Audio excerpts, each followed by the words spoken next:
Today was Labor's worst day on the campaign, and last night's effort in the leaders' debate, well, that was Peter Dutton's best. Is the coalition finally finding some mojo with just 2 weeks to go now before polling day?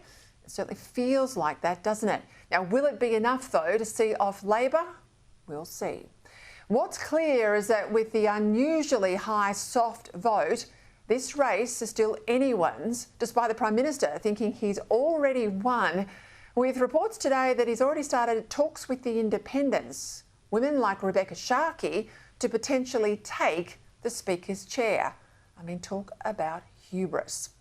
What made the Dutton effort in last night's debate his best outing so far is that he took the fight up to Labor. If I had any criticism of his personal performance to date, it's that the Libs, well, they've not gone hard enough at the target. They've not taken Albanese and his lies head on and not landed the body blows that you've got to land if you want to throw out a first-term government.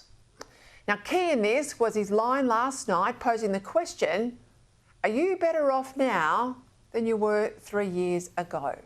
Because if the answers are a resounding no, and it's hard to see that it won't be no for most voters, then the Albanese government should be shown the door.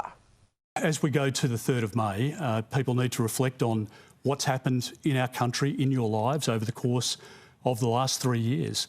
And as I said in my opening remarks, can you answer the question, are you better off today than you were 3 years ago? And for the vast majority of Australians, the answer is no. Last night also, Albanese found it harder to hide than usual because my former Sky News colleague David Spears, well, he simply didn't tolerate his empty spin. Renewables are the cheapest form of power. When will we see our power bills come down? They are. Well, what we know is that renewables are the cheapest form of power, not because of what we say, but because of what the Australian Energy Market Operator says. So Peter raised gas. Gas is now $13. It was $30. And when does it get cheaper? When we came off, 13 is cheaper than 30. When do we see the bills come down? Well, what we need to do is to roll out renewables. Also, last night's debate found the Prime Minister once more being tricky with the truth. He denied that his government had modelled the impact of changing negative gearing and the capital gains tax discount, the very policies that Bill Shorten had taken to the 2019 election and that many Labor MPs still support. Again, to remind you, here is Albanese last night. Under our public service, we actually value the public service and we value them coming up with ideas and doing assessments. That's what's happened. I can't believe, I have David, been to be very honest. clear. I have been very clear about what our position is and why that is the case. Was it modelled? It certainly wasn't commissioned by us to do so. It was modelled by the government. It was that's publicly. You're what? Because that's not what his own treasurer was forced to admit last year, is it?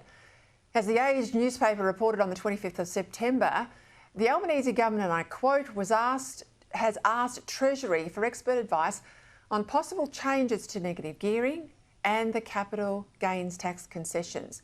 Now, when asked about this a few hours later, same day on Sydney radio, Albanese was like a rabbit in the headlights. It's a fair question to ask you whether you or your treasurer has requested this study. Sure, and I've answered that. You've answered it for yourself, but not for the treasurer. Well, I'm not the treasurer. Now, they bled on it for about 48 hours, but then came the treasurer's back down. Jim Chalmers concedes, said the ABC headlines, that he asked Treasury for negative gearing modelling. This morning, the Coalition's campaign spokesman, James Patterson, didn't miss. The Prime Minister says the government did not commission any advice on negative gearing or capital gains tax changes, but the Treasurer admitted last year that's exactly what he did. If the Prime Minister will lie about this, what else will he lie about? So out the PM went today to try and mop up his mess from last night, trying to claim his government had never worked up options to dump negative gearing when his own treasurer admitted that last year. And in the usual Albanese way, he made it worse. Do you rule out meeting the Greens' demands on negative gearing? I rule out negotiating with the Greens. That's even further for you. I rule out. I have responded to that lots of times. Can I ask again? Well, you can ask again. You get the same answer. We have our housing policy that we are taking forward. The Greens, I am not negotiating with the Greens. We make it very clear. Tetchy, I told you it was tetchy. Enter Peter Dutton. Now, at least Bill Shorten was honest with the Australian people in relation to negative gearing.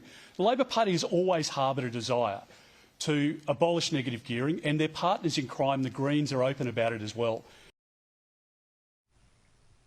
Now, surely people's doubts about the Prime Minister's integrity must be growing. I mean, this is the guy responsible for claiming 90-something times before the last election that he would cut your power bill by $275 per year. Reducing power prices by $275. Reducing power prices by $275. By 2025, $275 a year. $275 a year. We'll get power prices down by $275 a year. $275 for the average house, lower in 2025 than today. What a conga line of liars. Well, clearly that didn't happen. The Prime Minister too is constantly claiming that the coalition cut $30 billion from education and $50 billion from health. Well, look at the budget papers, that didn't happen either. There's the endlessly repeated falsehood about nuclear power costing some $600 billion. Well, that's based, look at my stuff in the Australian today, on a beat-up from a Labor front organisation. Then there was the fall from the stage where we saw this, but the Prime Minister, well, he said this. I stepped back one step. I didn't fall off the stage. Just one leg went down, but I was sweet. Now, I know voters have become cynical about politicians, but I still don't think they want a liar in the lodge. And this is why the election's still very winnable for the coalition, especially if, like last night, they get into the ring.